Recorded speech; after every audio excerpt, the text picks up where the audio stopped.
Pour moi, la règle, c'est, même si tu es seul, de ne jamais être seul. C'est-à-dire qu'aujourd'hui, pour moi, je crois que la grosse erreur que font plein d'archis, c'est de ne pas se confronter aux autres archis, de pas échanger. Oui, on est tous, forcément, on fait tous le même métier, on est concurrents, mais on est aussi tous confrontés aux mêmes problématiques. Pour moi, il y a de la place pour tout le monde, en tout cas pour tous ceux qui ont envie de travailler, de bien faire leur job. Pour moi, il y a de la place. Bonjour Alexa, merci d'être venue aujourd'hui pour ce tout nouveau podcast dédié à l'architecture d'intérieur, au design d'intérieur. L'objectif étant de vous inviter pour parler de vos métiers, donc toi en tant qu'architecte d'intérieur, mais également des designers, des artisans, des fournisseurs, pour vraiment parler de ce métier d'archi et de design d'intérieur à tous, ceux qui sont dans le métier ou qui s'y intéressent de près ou de loin. Donc Alexa, ça fait 15 ans que tu as ton agence. Pour ceux qui ne te connaissent pas, est-ce que tu peux te présenter, voilà, nous dire ton parcours, ce que tu faisais avant?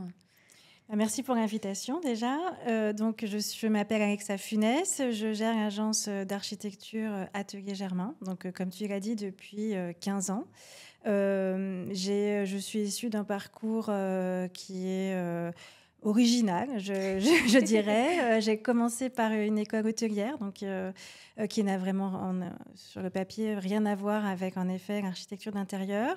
J'ai ensuite travaillé en tant qu'agent immobilier pour ensuite, en effet, développer l'agence qui s'appelait auparavant Mayum Design et qui s'appelle maintenant Atelier Germain. Ok. Et quand tu t'es reconvertie, tu as fait une formation ou alors par toi-même? Comment ça s'est passé?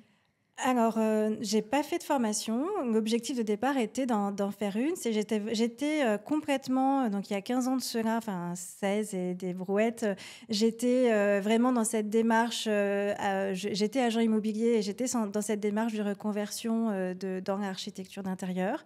Et en parallèle, c'est à ce moment-là que j'ai rencontré, par l'intermédiaire de mon mari maintenant, un couple d'amis qui venait de créer Mayum Design. C'est un couple de consultants qui avait fait ce constat il y a 15 ans que l'architecture d'intérieur était un métier peu connu, en tout cas pas du tout ouvert à monsieur et madame tout le monde. À l'époque, on ne parlait pas d'architecture comme on en parle aujourd'hui. C'était clairement pas une profession et donc des prestations de services qui étaient accessibles, ni visibles, ni, entre guillemets, marketées. Ils ont fait ce travail de création d'agences et de création de prestations de services. Ils ont travaillé donc à la création d'un projet pendant un an. Et une fois que le projet a été lancé et terminé, ils n'ont pas eu le désir de continuer l'aventure et de la développer. Et il se trouve que c'est à ce moment-là que je les ai rencontrés. Et qu'elle m'a dit, voilà, ils voulaient vendre en fait, en tout cas se séparer de ce petit bébé qu'ils avaient créé, mais qui ne demandait qu'à vivre. Et donc c'était pile au moment où moi j'étais censée commencer l'école Boom. Je m'étais préinscrite pour une reconversion et je me suis posé cette question, est-ce que je laisse passer cette opportunité où il y avait quand même un travail d'un an derrière de création, de concept, de création de prestations qu'ils avaient fait, ou est-ce que je faisais cette formation quitte ensuite à changer, à faire différemment, qui était mon projet de départ, qui était de lancer mon agence et d'avancer petit à petit. Et puis, je me suis dit, écoute, si ça arrive maintenant, c'est que c'est pour moi, c'est que c'est un signe. Et donc, j'ai saisi l'opportunité. C'était déjà construit avec des prestataires architectes d'intérieur qui faisaient déjà partie, il y en avait très peu, mais qui faisaient déjà partie de l'agence. Et donc, ça m'a permis de me lancer tout de suite et de lancer surtout dans le développement en fait, de cette agence en effet d'avancer sur mon propre apprentissage de ce métier en ayant pour objectif de reprendre cette formation. Et je n'ai jamais eu ni le temps ni l'occasion, en tout cas le temps principalement, parce que ouais, j'ai développé l'agence depuis, ça marche très très bien, et donc j'ai plus appris en effet sur le tard de mes expériences personnelles précédentes et des partenaires qui étaient déjà là avec moi et des nouveaux projets qu'on a conçus ensemble. Est-ce que justement, j'allais dire, finalement, tu n'en as plus besoin en fait de la formation de par ton expérience Alors moi, je suis un produit un peu spécial parce que, pour te donner un ordre d'idée, je suis la seule dans l'équipe à ne savoir ni faire une 3D, ni faire un plan sur un logiciel de 2D type AutoCAD qu'on utilise à l'agence. Donc, j'ai pour ambition, typiquement cet été, je me suis dit, là, j'ai 3 semaines posées, je vais me former, je vais faire une formation de 3D. Donc, sur la partie purement opérationnelle, j'estime avoir un besoin. Surtout, et au-delà du besoin, c'est plus l'envie de pouvoir plus prendre la main sur les choses qu'aujourd'hui, je dépends sur certains sujets toujours de quelqu'un. À part ça, pour le coup, sur la partie technique, après, en tant qu'architecte d'intérieur, j'ai envie de te dire, on est en apprentissage permanent. Mais en tout cas, voilà, j'ai une connaissance, j'ai géré tellement de projets, tellement de clients différents, tellement de typologies de projets que j'ai en effet aujourd'hui une connaissance qui est assez large. Te dire que je n'ai pas besoin de formation, je te dirais, on a tous besoin, tout le temps, de se former donc à des choses différentes. Mais en tout cas, au quotidien, je ne ressens pas de besoin spécifique. Je ressens à l'inverse un besoin, j'envisage aussi de passer une VAE parce que peut-être plus un sentiment d'appartenance, de besoin de reconnaissance du travail que j'ai pu fournir pendant 15 ans. Mais on n'est en effet pas retourné sur les bancs de l'école parce que, a priori, quand je regarde les éléments demandés par la VAE, je coche pas mal de cases. Oui, puis surtout l'aspect terrain est le plus difficile du métier, le technique, AutoCAD, les logiciels de 3D, ça s'acquiert, on va dire, quand même voilà, derrière son écran, plus facilement, on va dire, là où toute la connaissance du terrain que tu as, elle, et que l'expérience qui l'apporte, quoi. C'est ça. Et puis, en fait, ce sont des outils parmi tant d'autres. C'est-à-dire, après, c'est une question de... En fait, c'est comment tu exprimes en fait, ce que tu veux transmettre. Donc, en effet, ce sont des outils d'expression donc qui sont ultra nécessaires. Hein. Ils font partie de la prestation que l'on vend. Mais en effet, moi, à mon niveau, c'est pas la plus-value que j'apporte au projet. Et puis, on est une agence, donc de toute façon, on est plusieurs à toucher au projet. Donc, voilà, toute la partie opérationnelle pure, c'est de toute façon clairement pas moi qui l'a fait aujourd'hui, tout comme la plupart des chefs de projet experts chez nous, qui sont toujours assistés d'autres chefs de projet juniors et qui vont, en général, gérer bien davantage l'opérationnel. Justement, ton parcours, je trouve, il est hyper intéressant. Et comment tu as géré ces débuts où tu n'étais pas du métier, mais tu as repris l'agence. Donc, du coup, tu étais confrontée à des personnes qui, elles, étaient dans ce métier, à des prestats qui étaient dans ce métier. Je suppose, voilà, tu travailles avec des artisans. Comment tu as géré cet aspect-là en arrivant de l'hôtellerie, de l'immobilier? Alors, il y a 2 aspects dans ta question. Il y avait les architectes qui faisaient partie de l'équipe, qui étaient mes partenaires, et donc que je mandatais, que je demandais de gérer des projets. Mais toujours en ayant en effet un œil sur les projets. Et puis, il y a les prestataires de travaux. Donc là, en effet, c'est un petit peu différent parce que, au-delà de mon évolution de choix professionnel et de carrière qui a été, comme je l'ai expliqué, un petit peu original, voilà, différent. J'avais clairement la déménagite aiguë, et avec la déménagite aiguë, j'ai toujours réalisé énormément de travaux dans tous mes biens, dans tous mes projets. Donc là, pour le coup, j'ai vraiment appris sur le tard. Et donc, gérer des travaux, me retrouver face à un prestataire de travaux et aussi gérer des équipes, ça, pour le coup, la gestion de l'équipe, c'est quelque chose que j'ai appris en étant dans l'hôtellerie. On m'a mis dans le grand bain tout de suite. Mon tout premier stage, c'est dans un hôtel de luxe. J'étais gouvernante j'avais moins de 20 ans et on m'a tout de suite demandé de gérer une équipe de femmes de chambre qui, elles, avaient 20 ans de maison. Donc forcément, tu mets tout de suite les mains dans le cambouis et gérer une équipe qui a de l'expérience, c'est quelque chose qu'on m'a appris à faire très rapidement. Et d'ailleurs, on commence dans l'hôtellerie souvent par le bas de l'échelle. C'est-à-dire de toute façon, avant de gérer l'équipe, j'ai fait des chambres, j'ai passé l'aspirateur, j'ai fait des lits au carré. J'ai appris j'ai appris en fait l'ensemble des tâches qu'elles avaient à mettre en œuvre pour pouvoir ensuite dire cette tâche, c'est comme ça que tu dois la mettre en œuvre. Donc, c'est quelque chose qui se fait par étapes. Et pour moi, l'analogie est assez facile à faire, en tout cas dans tous les métiers. C'est-à-dire tu dois de toute façon commencer dans le bas de l'échelle, mettre bien les mains dans le cambouis, après pour voir si tu es en mesure, si tu comprends et si tu peux ensuite avoir cette vision globale, ce recul et en effet pouvoir guider ou encadrer des équipes sur les différents métiers. D'accord. Et pourquoi l'architecture d'intérieur du coup Je ne saurais dire. Je n'ai jamais eu des réponses assez. Je me suis jamais réveillée le matin. Déjà petite, je ne savais pas quoi faire de mes 10 doigts. C'est mon grand désespoir de ma vie. C'est que j'avais pas une passion qui me dévorait, ni dans l'architecture, ni dans autre chose. Je fais partie de ces jeunes qui n'avaient pas d'idée, qui ont un petit peu suivi. Le fil de l'eau. Donc, ma vie et ma carrière a plutôt été orientée par des opportunités et des décisions, des choix que j'ai faits à l'instinct, plus que par une passion dévorante, clairement, même si... je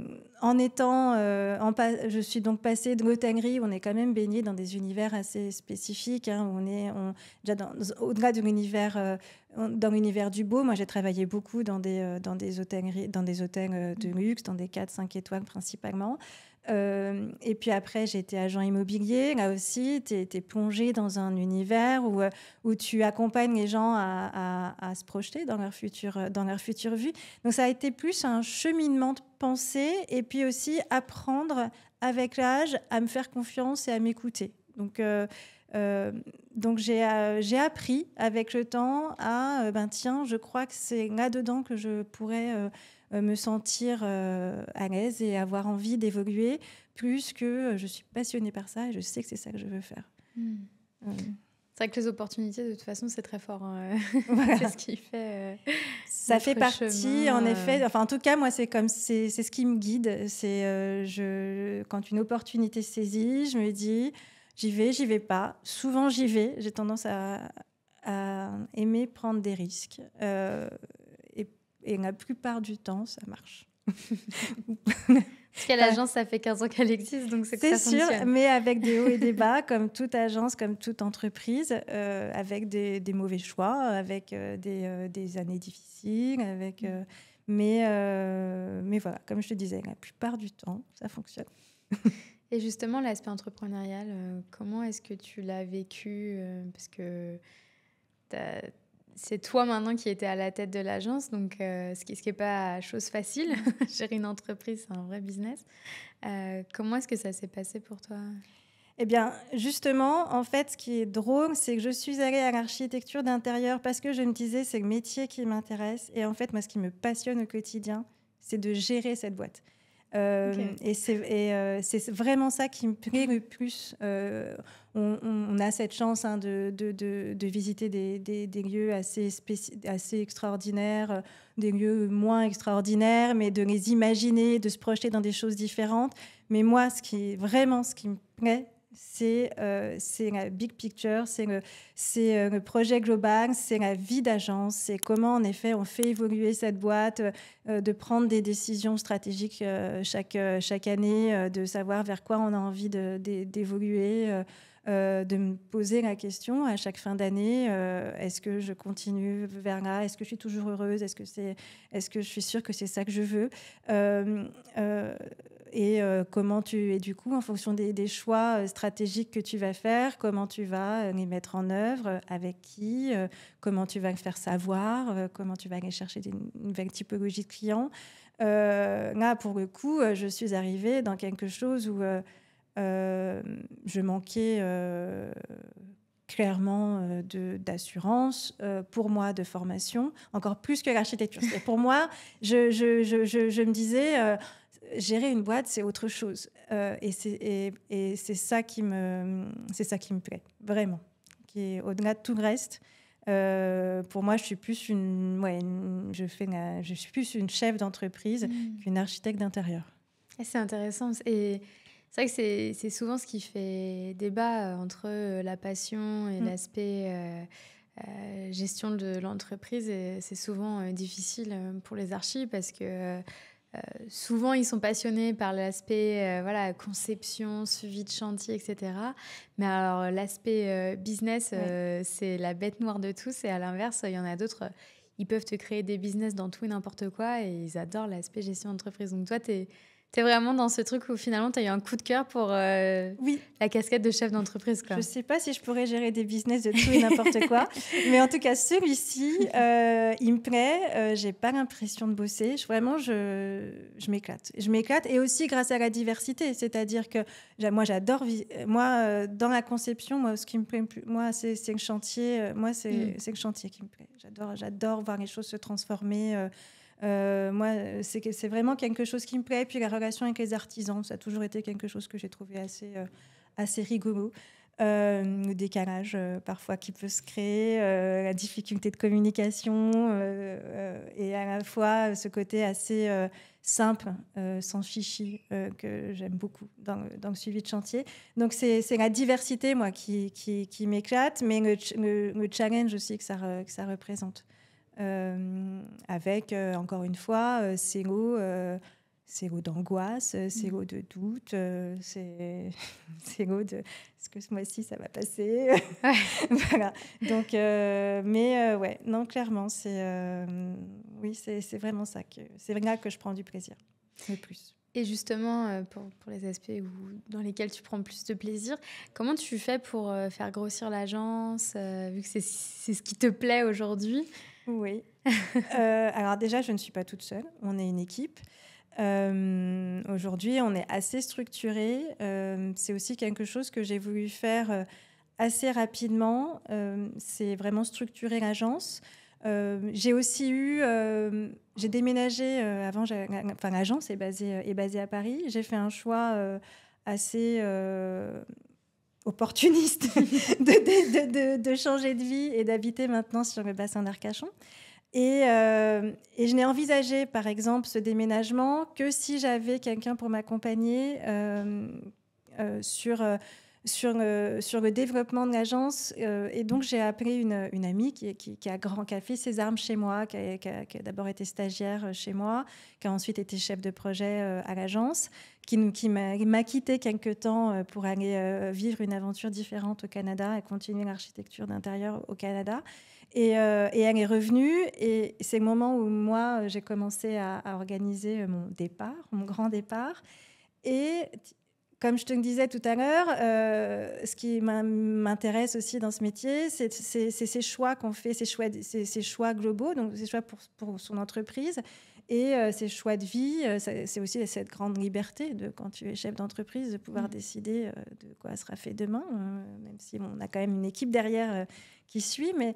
Mais il y a 4 ans, quand j'ai fait ce choix, je me suis quand même posé la question, est-ce que j'ai encore envie de tout ça? Est-ce que j'ai encore envie de gérer une équipe aussi importante? Est-ce que j'ai envie de faire les allers-retours, même si je sais que c'est facile, en tout cas faisable? Et je me suis dit, si je le fais, je ne veux pas le faire, entre guillemets, seule. J'ai une équipe derrière moi, mais j'ai toujours été seule, sans associé.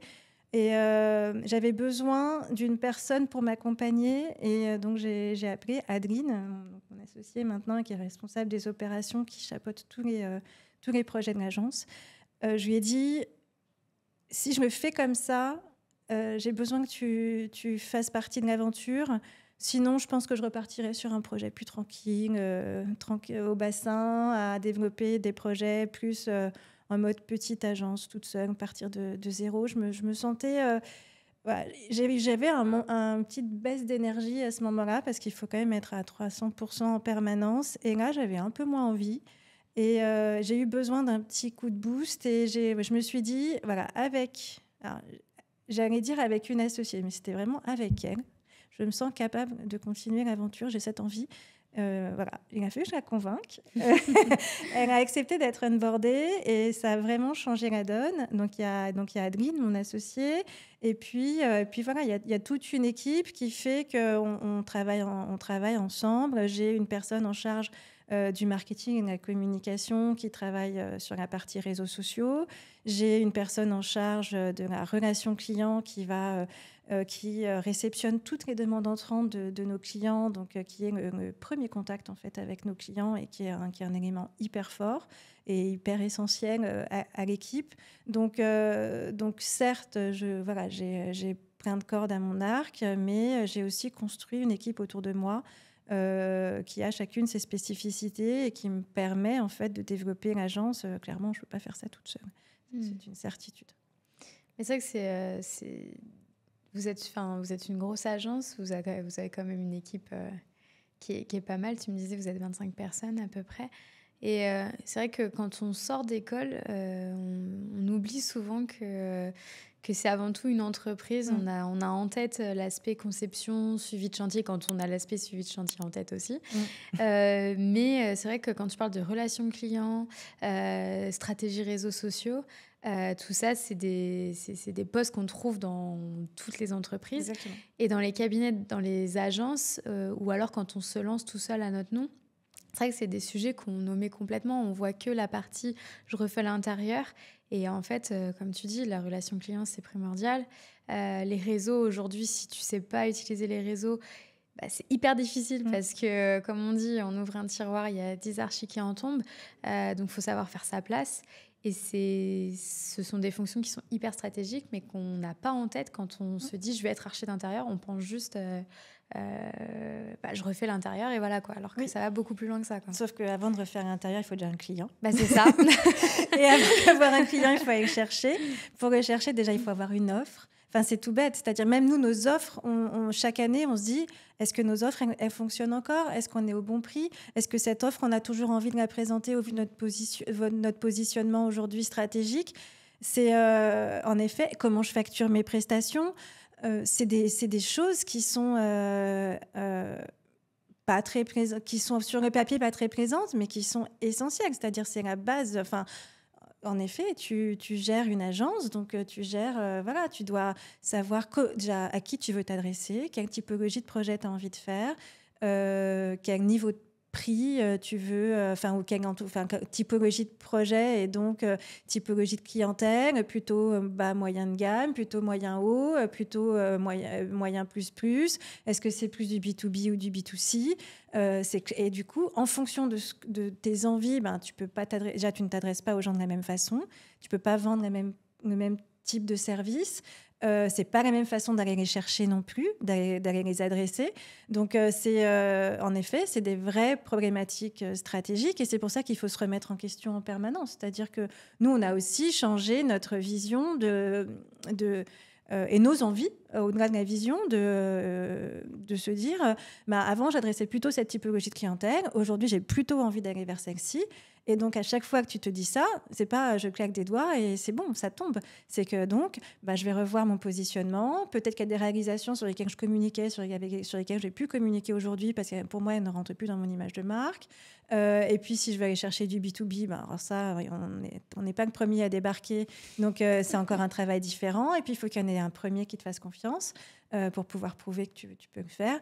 Donc, en effet, c'est des contraintes qu'on ne peut pas du tout glisser sous le tapis. Elles sont essentielles et elles sont essentielles dès le début pour démarrer.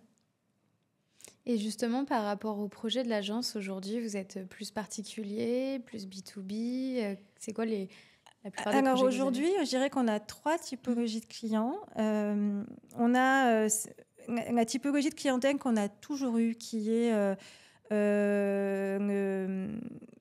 l'Île-de-France et même Paris intramuros ou Paris proche, très proche banlieue, en tout cas ultra limitrophe à Paris, avec des rénovations plutôt moyenne gamme et moyen haut de gamme, donc du client particulier.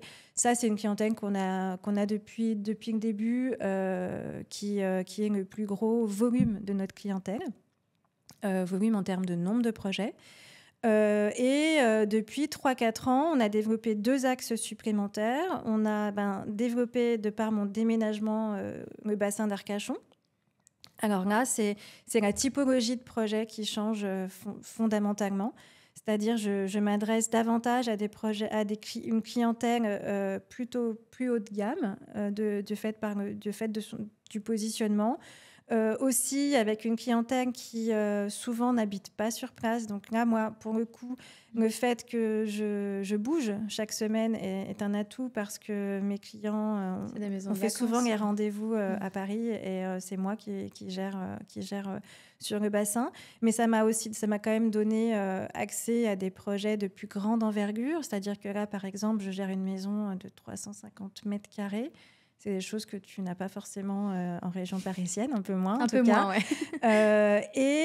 L'autre axe complètement différent, c'est le B2B et un axe qui nous tient le plus à cœur, l'hôtellerie, de par ma formation. Et en effet, voilà, ça c'est en effet c'est un métier qui m'anime depuis toujours. Et puis aussi, de fait de ma connaissance dans l'opérationnel de l'hôtellerie, de la restauration, m'apporte aussi une vision un petit peu différente parce que je connais aussi les contraintes de l'usage, les contraintes de l'ergonomie sur lesquelles j'ai pu travailler. Et les showrooms, on aime bien aussi les showrooms. Voilà. Par exemple, les bureaux. Alors, je ne dis pas qu'on n'en fait pas ou qu'on n'en a pas eu fait et qu'on n'en ferait pas si j'avais une demande, mais c'est moins notre truc. Voilà. Donc, l'hôtellerie et les showrooms dans le B2B nous plaît bien. Et on commence aussi à faire du B2B2C. Okay. Donc, avec une clientèle plus d'institutionnels qui fait des rénovations dans le but soit de louer, soit de revendre, à un particulier. Donc, ça aussi, c'est quelque chose ça, c'est génial. Parce qu'on fait les projets qu'on aime sans émotion.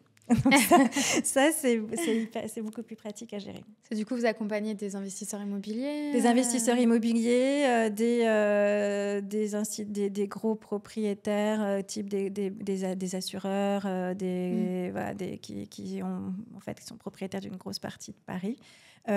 Qui ont beaucoup d'immeubles et qui font des opérations régulières de rénovation de leurs appartements, soit pour mettre des appartements en location, meublés ou pas meublés. Et donc, on les accompagne. Nous, notre force, c'est qu'on fait des projets de A à Z et qu'on fait aussi la partie qu'on appelle chez nous stylisme, d'acheter les meubles, de les installer, de les stocker, parce qu'on a aussi un atelier avec une grosse zone de stockage. Donc, on a cette faculté de faire des projets de plus grande envergure et avec, en effet, des facilités logistiques qui sont les nôtres, qui nous permettent d'avoir un axe plus grand. Et donc, voilà, c'est soit des appartements voués à la location, meublés ou non, mais meublés, on gère toute la partie meubles s'il le faut. Soit pour être revendus. Donc là, en effet, la vision, du coup, est un petit peu différente. Mais voilà, c'est différents types de projets. Ah oui, c'est intéressant. Parce que j'ai investi aussi il y a quelques années. Juste avant le Covid, j'ai acheté une maison que j'ai divisée en 2 studios.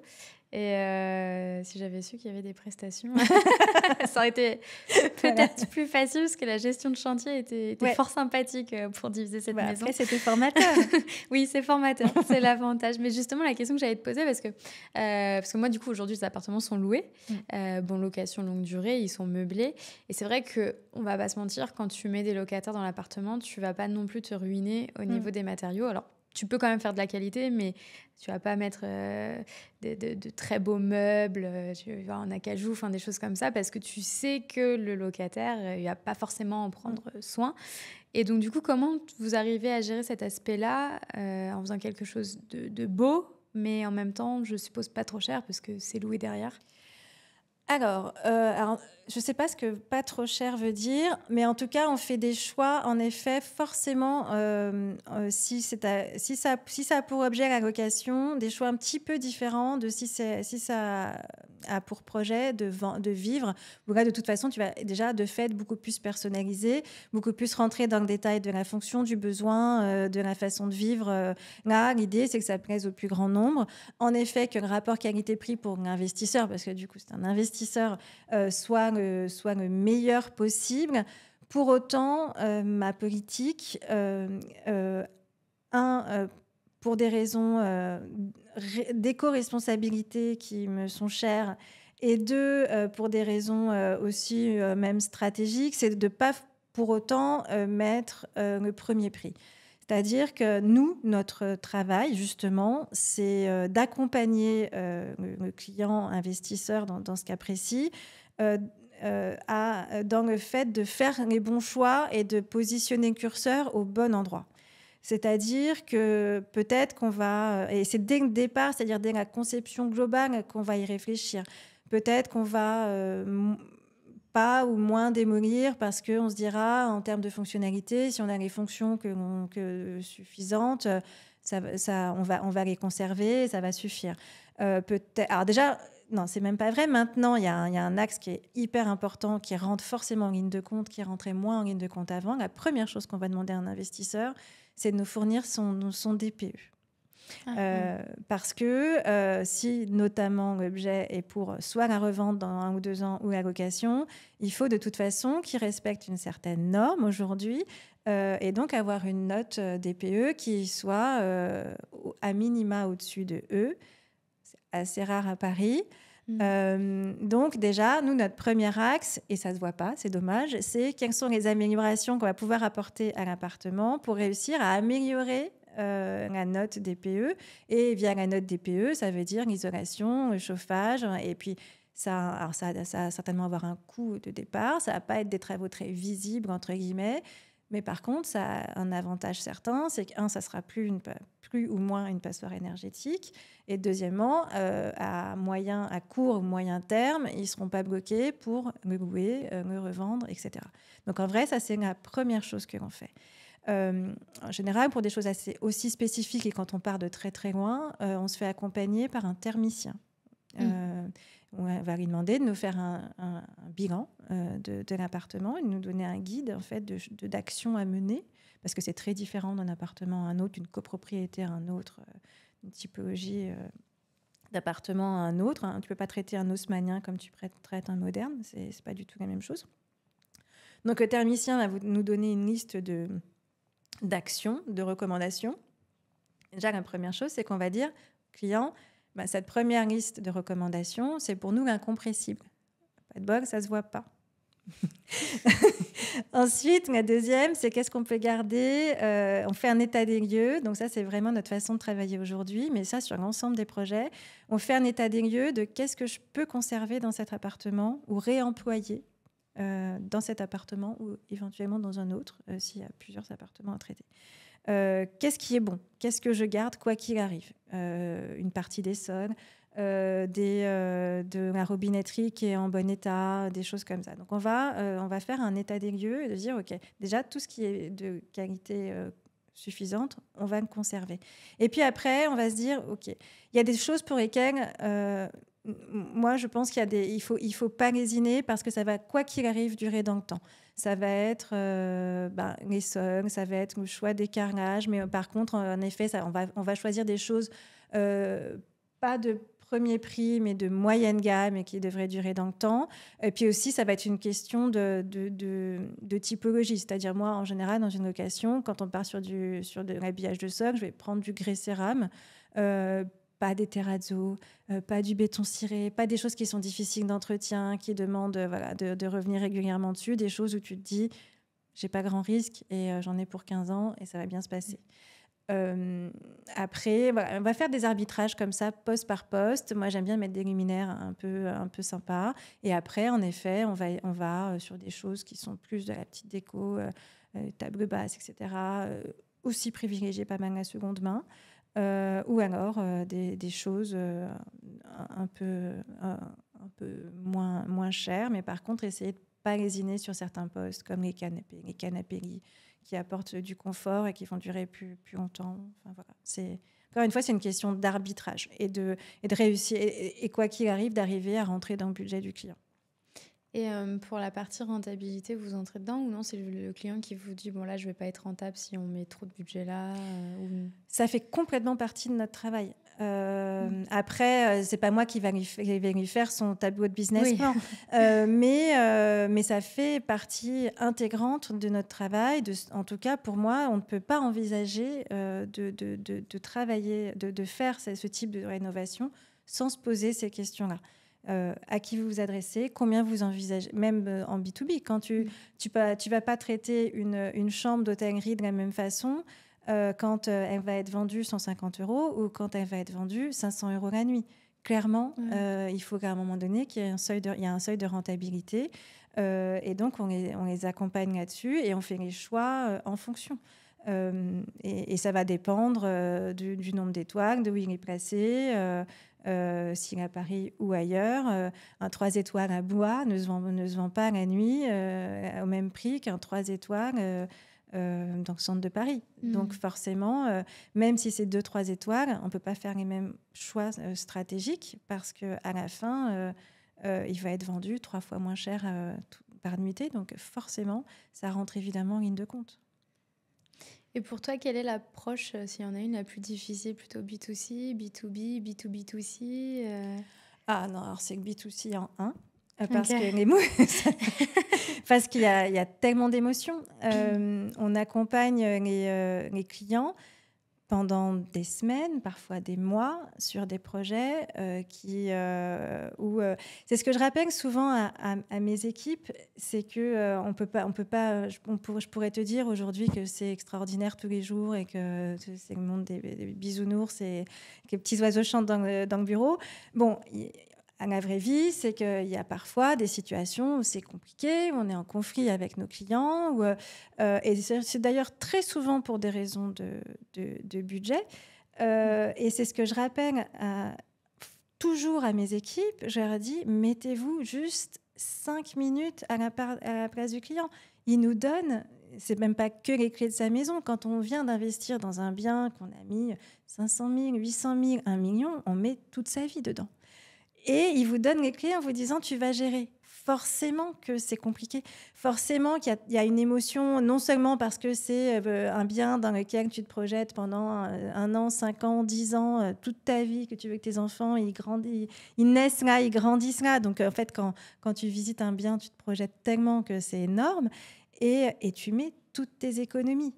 Donc nous, on a un rôle qui est hyper essentiel là-dedans. Et en effet, il y a de l'émotion, il y a de la psychologie. On est souvent face à des couples qui ne sont pas toujours en plus d'accord entre eux, qui ne sont clairement pas sur la même ligne à tous les points de vue, c'est-à-dire ni sur le goût, ni sur l'usage, ni sur le budget. Donc, en fait, on doit gérer tout ça et qu'on tu n'as pas à gérer, en effet, dans le B2B ou dans le B2B2C où il n'y a pas d'émotion. Et quand on enlève l'émotion, c'est très facile, finalement. Déjà, quand on enlève l'émotion, en général, c'est nous qui prenons les décisions. C'est-à-dire qu'un professionnel vient vers nous, qui sommes un professionnel, et il va nous dire « Mon brief, c'est ça. Mon budget, c'est ça. Tu réponds au brief, tu réponds au budget. Tout va bien. » Et donc, nous, c'est facile. Enfin, c'est facile. C'est bonheur. Quand il y a un client particulier en face de toi, il y a un truc qui n'est pas palpable, mais qui est là et qui prend presque toute la place et que tu ne peux pas mettre de côté. Donc, c'est clairement plus difficile. Moi, j'ai cet avantage d'avoir déjà, on est plusieurs sur un projet. En fait, chaque client a un chef de projet dédié.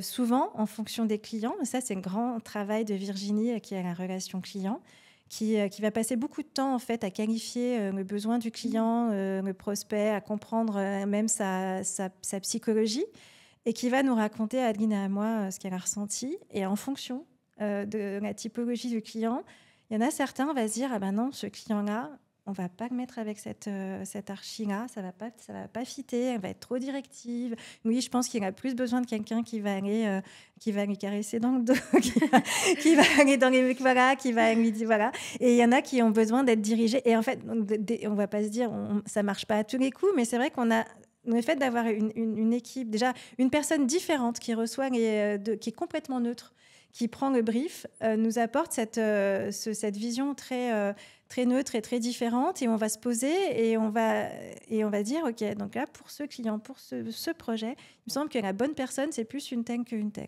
Alors je dis une parce que malheureusement, entre guillemets, ou heureusement, il n'est que des filles dans mon équipe, en tout cas en chef de projet. Donc ça, c'est une force pour nous. Ça nous permet je pense, de limiter la casse sur certains sujets. Parce qu'en effet, si tu es tout seul face à toute typologie de clients, voilà, il faut aussi... Et puis, des fois, tu es complètement... Tu peux être un peu schizo, c'est un peu schizo, non, mais c'est ça. De toute façon, tu es un peu schizo, couteau suisse, c'est tout à fait ça. Mais voilà. Et donc, il y a ça. Et puis, on a cette force d'équipe aussi qui fait qu'un chef de projet n'est jamais seul. C'est-à-dire, il y a toujours aussi, même si un projet dérape ou une relation client peut être parfois moins facile que d'autres, on va faire intervenir Adeline, qui est responsable des opérations et qui intervient tout de suite dès le démarrage du projet, ou moi-même pour permettre de voir, d'essayer d'arrondir les angles, de faire une espèce d'être entre les deux et de réussir à se dire, qu'est-ce qui va pas, comment est-ce qu'on pourrait vous accompagner différemment, et là, en général, les gangs se délient parce qu'en effet, il y en a qui prennent tellement à cœur leur projet qu'ils ont du mal à s'exprimer, et quand une tierce personne intervient, parfois ça fonctionne mieux, puis après ça repart comme sur des roulettes. Et justement, pour un ou une archi qui est seule, pour commencer, parce que c'est pas toujours évident de commencer avec une équipe, quel conseil tu aurais justement pour cet aspect gestion humaine, on va dire, quand on est avec un particulier? Parce que c'est vrai que des fois, il y a des particuliers qui sont hyper durs. Il y en a, ils sont géniaux, et il y en a, c'est vraiment, c'est pas des monstres, mais ils sont vraiment très durs, voire même inhumains, quoi. Voilà, c'est ça, parce qu'ils ont en tête que le rapport, je suis le client, donc entre guillemets, je suis le roi, sans avoir l'esprit, tout ce qu'il y a autour. Et justement, quel conseil tu donnerais à une archi ou un archi qui est seul et qui se prend tout ça pleine face parce qu'il est seul, quoi, justement? Alors déjà, j'en donnerais un en amont. C'est-à-dire que pour moi, un archi qui sort de l'école, il doit... déjà, je pense qu'autant de stages qu'il peut faire, autant d'expériences professionnelles avant de se lancer qu'il peut avoir, sont ultra nécessaires, justement parce que pour voir en fait ce qui se passe et pour voir à quoi tu es confronté, et potentiellement voir à quoi toi tu te sens capable de répondre et à quoi tu te sens pas capable de répondre. Nous, on prend des stagiaires toute l'année.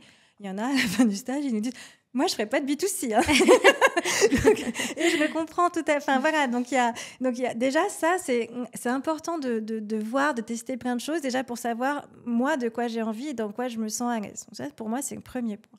Ensuite, c'est ce que je disais tout à l'heure, être seul, et pour le coup, seul, c'est hyper dur. Déjà parce que tu as tout à faire, et en effet parce que tu es confronté, tu es en frontal en permanence avec tes clients.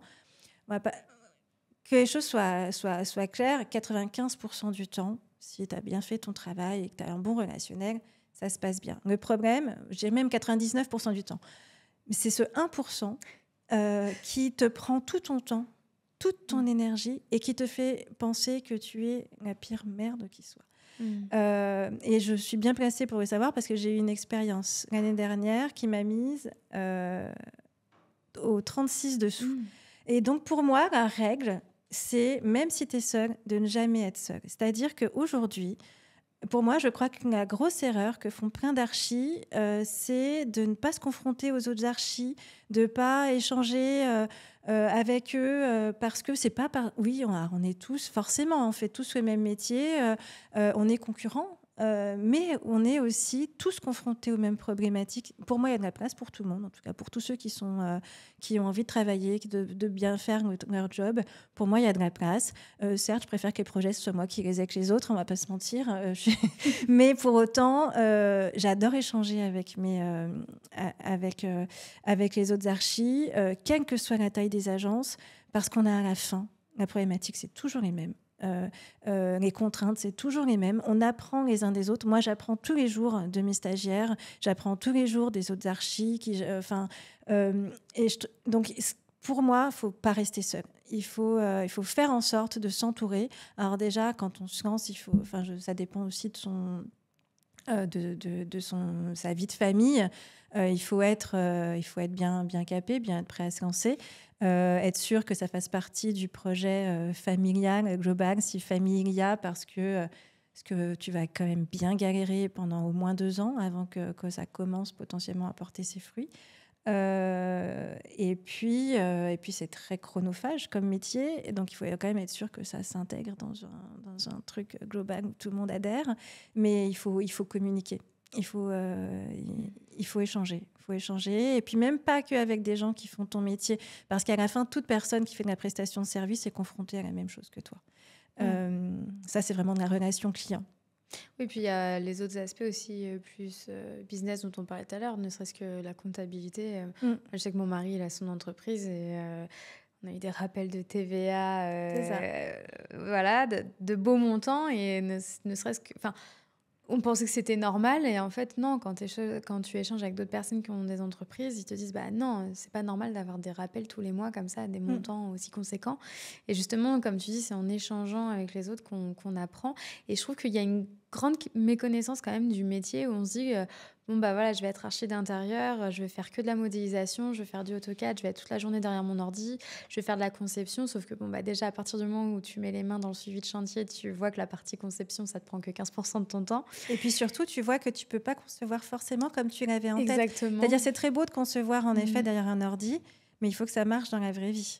Et ça, tant que tu n'as pas vu le résultat de ta modélisation fabriqué, et ou avec l'artisan qui te dit alors c'est très joli ton plan mais c'est irréalisable. Donc ça en effet c'est qu'il faut, encore une fois, c'est ce que je disais, il faut vraiment mettre les mains dans le cambouis, c'est-à-dire qu'il faut comprendre de quoi tu parles. Après il y a des gens qui peuvent faire des plans toute leur vie, mais pour le coup il faut que c'est un choix, et donc ils seront a priori salariés dans une agence. Et en effet, c'est pour ça que je disais c'est hyper important de savoir ce qu'on a envie de faire. Moi, j'ai eu des stagiaires qui m'ont dit non, mais moi, je veux faire du plan, confronté au client, ça m'intéresse pas particulièrement. Et encore une fois, il n'y a pas de jugement. C'est qu'en effet, il faut savoir de quoi on a envie. Il faut vraiment être. Mais par contre, il faut se rendre compte de ce que tout le reste sous-entend. C'est hyper essentiel. Oui, parce qu'on entend, même moi dans ma promo, nombreuses sont les personnes qui sont tombées quand même vachement de haut quand on a abordé des sujets en cours sur tout ce qui est suivi de chantier, même l'aspect business, gestion de ta comptabilité, les devis, etc. Et c'est vrai qu'on a cette image du métier très glamour, mais qui correspond pas à 100% au métier, quoi. C'est-à-dire que c'est pas que des photos de magazine. Comme tu dis, il y a énormément de problématiques derrière, quoi. C'est ça. Et même derrière une photo de magazine, il y a beaucoup de choses qui se passent. C'est comme les réseaux sociaux. Pour faire la belle photo, il s'est passé quelques heures avant pour positionner la brosse à dents au bon endroit, et pas n'importe quelle brosse à dents, sinon c'est pas joli. Donc oui, évidemment. C'est ça. Il se passe beaucoup de choses, et c'est pour ça qu'il faut quand même de toute façon être confronté au métier vraiment rapidement, et ne pas hésiter à avoir plusieurs typologies d'expérience pour bien comprendre même l'ampleur du métier. C'est hyper important. Et après, j'ai l'impression, quand je suis en train de essayer de faire le bilan de ce qu'on vient de se dire pendant 3 quarts d'heure, et je me dis, mince, c'est pas très glamour. Parce que, mais à la fin, encore une fois, moi, je me dis et je me redis, moi, j'adore ce que je fais. Je m'éclate. Mais oui, en effet, c'est pas bisounours, c'est pas facile tous les jours. C'est pas, parce que j'ai une boîte à gérer, et 2, en effet, parce qu'on passe par des étapes incroyables, même dans une seule et même journée. C'est hop, tu vas ouvrir ta boîte mail. En général, quand tu l'ouvres assez tôt, ce qui est mon cas, c'est pas toujours les meilleures nouvelles de la Terre. Donc, tu vas commencer à te prendre un petit... Tu commences bien la journée. Tu commences bien la journée. Et puis après, 2 heures après, tu signes un contrat sur lequel que tu essaies de signer depuis 3 semaines, 1 mois, 2 mois. Et putain, je suis super content. Puis après, tu vas sur un chantier, il est magnifique. Tu vas sur un autre chantier, il n'y a rien qui va. Donc, en effet, c'est les montagnes russes en permanente. Mais en même temps, moi, c'est ça qui me plaît. Je trouve ça ultra excitant. Mais en effet, il faut être... solide. Faut être solide, faut être prêt. Et encore une fois, savoir s'entourer. Et même s'entourer. Et du coup, si t'es entre guillemets seul, ne te dis pas que tu vas pouvoir tout faire tout seul. Moi, par exemple, les réseaux sociaux, faire un post Instagram, même faire un selfie, c'est un truc que je ne sais pas faire. Bon, j'ai vite compris. Moi, je regarde la même chose que la personne à côté de moi. On va prendre une photo. On va pas faire la même. Moi, je me dis, je vais prendre quelqu'un, ça a du sens, parce que pour autant je donne la direction de ce que je sais où j'ai envie d'aller, je sais les histoires que je veux qu'on raconte au travers de nos réseaux sociaux.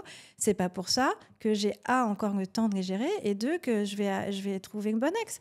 Donc moi, je dis, voilà, moi, la big picture, l'histoire que je veux raconter dans les réseaux sociaux, ce que je veux je veux que ça transcende. Voilà, ce que je veux qu'on comprenne quand on tombe sur notre Instagram ou notre LinkedIn. LinkedIn, j'aime bien, d'ailleurs, c'est moi qui le fais. Mais, voilà. Mais Instagram, c'est moi ma cam. Voilà, donc je sais que c'est pas mon truc, j'ai quelqu'un pour ça. J'ai évidemment un comptable pour la comptabilité, même si je garde la main de très très près sur l'ensemble de mes comptes et de mes factures. Ça, c'est des choses aussi qu'un archi ne sait pas forcément. J'ai un avocat qui m'accompagne de temps en temps, mais malgré tout, il fait partie de mes numéros favoris. Alors, non pas que j'ai un procès tous les 4 matins, mais à l'inverse, que pour avoir l'esprit au clair, l'esprit tranquille, je l'appelle de temps en temps. Aujourd'hui, j'ai pris l'habitude, dès que j'ai une relation qui tend à peut-être devenir conflictuelle avec un client, je l'appelle. Je lui dis, est-ce que j'ai le droit de répondre ça? Parce que je me suis retrouvée dans des situations où j'avais fait des choses qui me semblaient logiques, ou en tout cas qui étaient guidées par mon instinct, et qui étaient des mauvais choix. Et donc maintenant, je m'accompagne. Et puis, je m'accompagne aussi pour réécrire mes contrats, mes conditions générales de vente. Il y a des lignes que tu as tendance à vouloir rajouter au fur et à mesure dans tes conditions générales de vente, au fur et à mesure de tes aléas avec les clients. Mais sauf qu'à un moment donné, il y a quand même une réglementation. Enfin, tu peux pas écrire tout et n'importe quoi. Et il faut quand même que ça rentre dans une jurisprudence, dans une règle. Tu peux pas décider du jour au lendemain que si ça me plaît pas et que j'aime pas ta tête, je décide d'arrêter le chantier. En fait, non, ça ne marche pas comme ça. Donc, il y a des choses qu'on peut faire et des choses qu'on doit faire. Et puis, on est un architecte d'intérieur, il faut le savoir, est un sachant. Donc, il a une très grosse responsabilité. Et on t'assure sur ça, hein. Et on t'assure sur ça. Donc déjà, j'ai un assureur. Parce que ça aussi, il y en a beaucoup qui oublient de prendre des assurances ou décident de ne pas le faire. Tu peux pas. C'est-à-dire qu'aujourd'hui, tu es sachant. Moi, évidemment, je suis assurée. Je suis assurée en décennale. Ça me coûte un bras, ouais. Une jambe, voilà, des fois la jambe gauche et la jambe droite, mais malheureusement c'est comme ça, je n'ai pas le choix. Et puis je m'assure d'ailleurs que mes prestataires soient tous assurés, que ça fait partie aussi de mon travail de conseil auprès de mes clients et de mon recrutement de prestataires, que tout le monde soit dans les normes. Mais voilà. Donc, en effet, il faut savoir tout ça. Tu ne peux pas mettre ça sous le tapis. Tu dois t'entourer. Donc, en effet, tu dois t'entourer et respecter un certain nombre de normes et de règles. Parce que ça reste un métier normé. Heureusement. Et heureusement. Et encore une fois, qu'on touche il y a des choses qu'on a le droit de toucher, des choses qu'on n'a pas le droit de toucher. Nous, évidemment, je fais aussi toujours intervenir un ingénieur structure dans nos projets. Dès qu'on touche quelque chose, en tout cas. Donc voilà, il y a en effet un certain nombre de normes qui coûtent cher, mais qui sont essentielles et auxquelles tu ne peux absolument pas déroger. Mais c'est ça, et c'est souvent l'erreur qu'on fait quand on se lance, parce que forcément, on a toujours des budgets qui sont plus petits que quand on a 10 ans d'entreprise. Et c'est vrai que l'erreur, souvent, on se dit, bah non, là, l'avocat, je vais pas le prendre, je vais faire le contrat moi-même. Bah non, l'assureur, bon, bah, je vais laisser de côté quelques mois. Et sauf qu'en fait, c'est une grosse erreur de mettre de côté ces centres de coûts-là, alors qu'ils ont toute leur importance, parce que le jour où tu te retrouves au tribunal pour un chantier qui est mal fait, où ta responsabilité est engendrée, bah, tu te dis, j'aurais peut-être dû payer un avocat, quoi. Il y a C'est ça, vrai que... et puis ça crée... En fait, c'est tout, à un moment donné, c'est comme je disais, il y a de la place pour tout le monde, mais pour autant, pour moi, il y a quand même... Il faut que tout le monde, déjà, se batte, entre guillemets, avec les mêmes armes. C'est-à-dire que forcément, mes prestations de service vont être plus chères que la moyenne si la moyenne ne paye pas ses logiciels, Bah oui. ne paye pas son assurance, m'a copié-collé mes conditions générales de vente. Bon, après, c'est le jeu, ma pauvre Lucette, j'ai envie de te dire. C'est le risque. Voilà. Mais en effet, c'est-à-dire qu'à un moment donné, parce qu'on ne va pas se mentir, aujourd'hui, on est tous confrontés et de plus en plus à la concurrence. Et aujourd'hui, les clients, même les clients B2C, ce qui n'existait que très peu auparavant, nous mettent en concurrence. Mais en effet, souvent, je leur dis, est-ce qu'on est sûr qu'on compare ce qui est comparable ? Après, voilà, encore une fois, nous, on est une structure. Donc, moi, je vends aussi le concept de l'agence dans sa globalité, les différentes typologies de prestations et les forces en fait d'une équipe qu'il peut y avoir. Mais au-delà de ça, je vais être sûre qu'à un moment donné, pour les fondamentaux, on les ait tous. Ça, pour le coup, pour moi, quand je dis il y a de la place pour tous, il y a de la place pour tous tant qu'on est tous sur la même ligne de départ, quoi. Pour le coup, c'est vraiment intéressant ce que tu dis et c'est hyper important de l'avoir en tête. Et je trouve que ça s'applique aussi sur les devis. Parce que souvent, quand on compare plusieurs devis de plusieurs artisans, on va se dire, bah, lui, il est moins cher. Oui, mais s'il t'a pas compté la dépose, s'il t'a pas compté tel type de carrelage autre, évidemment qu'il va être moins cher. Mais derrière, donc pour un archi, ouais, c'est pareil. Et c'est aussi pour ça, et là, pour le coup, c'est aussi pour ça, en tout cas, un architecte d'intérieur, normalement, en tout cas, qui a un petit peu d'expérience, il sait aussi lire des devis. En effet, quand moi, un client me dit... donc, vous m'avez présenté un prestataire, il est beaucoup plus cher, le mien est moins cher. Je dis, OK, peut-être, et tant mieux, qu'à cela ne tienne. Est-ce que je peux lire le devis ? Et est-ce que je peux voir son assurance décennale ? Est-ce que vous êtes assuré qu'il en avait une ? Est-ce que vous avez bien vérifié qu'il en avait sur l'ensemble des postes qui vous facturent ?